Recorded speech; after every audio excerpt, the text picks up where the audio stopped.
Hello Shanaka එන්නේ නැද්ද? අනේ තාත්තේ මම එනවා මේ එක පේෂන්ට් කෙනෙක්ගේ චූටි වැඩක් තියෙනවා මට යාගෙන් කෝල් එකක් එන්න දිනවා මම මේ යාගෙන් කෝල් එක එනකන් ඉන්නේ. ඔයා ડોක්ටර් කෙනෙක් බව හරි. ඒ වුණාට පුතේ තමන් ගැන චුට්ටක් හිතන්න ඕන. අර මිස්ටර් සිල්වර්ට දැන් අපි එනකම් මග බලාගෙන ඉඳි.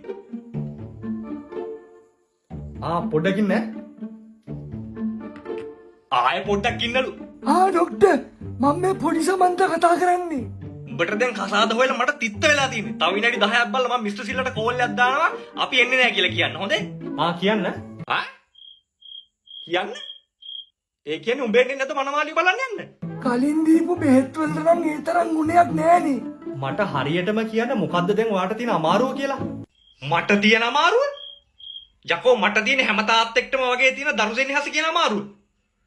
යකෝ අපි නැති කාලෙක උඹව කවුද ලෙඩක් දුකක් හැදුනම මොන බලාගන්නේ? ඊයේ තිබිච්ච කසන ගතිය ડોක්ටර් තාම තියෙනවා. ඊයේ තිබුණේ කැහිල්ල විතරයිනේ. අද රතු පාට පළුත් දාලා. මාර කැහිල්ලක් නෙමේක. තාත්තා කෙනෙක්ට තියෙන දරු කැක්කුමට උඹ කියන්නේ කැහිල්ල කියලා නම් කමක් නැහැ උඹ එහෙම කියපන්. ඒත් මම කවදාවත් හිතුවේ නැහැ උඹ මට මෙහෙම කතා කරයි කියලා. ඔව් ડોක්ටර් ඉතින් මට නම් ඒත් කැහිල්ල විතරයි තියෙන්නේ. මං හිතන්නේ අපේ නංගිට මට වැඩිය අමාරුයි. එයාට කසන ගමන් අර බඩේ අමාරුවක් තියෙනවනේ. අනේ ડોක්ටර් අද එන්න අමාරු වෙයිද? මම මේ අන්තිම පාරට අහන්නේ. මට හරියට කියපන් උඹ අද මේ ගමන යන්න එනවද නැද්ද? මට එන එකේ කිසිම ප්‍රශ්නයක් නැහැ. මට හැබැයි එන්න කලින් එක දෙයක් හරියටම දැනගන්න ඕන පැහැදිලිව වගේ. කියන්න ડોක්ටර්. මොකක්ද ඉතින් කියපන්. දැන් නංගි මල පහ කරලා දින්නේ. ඇහුන්නේ? මම හරි නංගි අද කක්ක කරලා දින්නේ. මොකක්? ඔව් ડોක්ටර් අදත් දෙපාරක් ගියා කිව්වා. ලොකු පුතා මොකක්ද අහන්නේ? පොඩි දුව කක්ක කරලා දහනවා ඉන්නේ.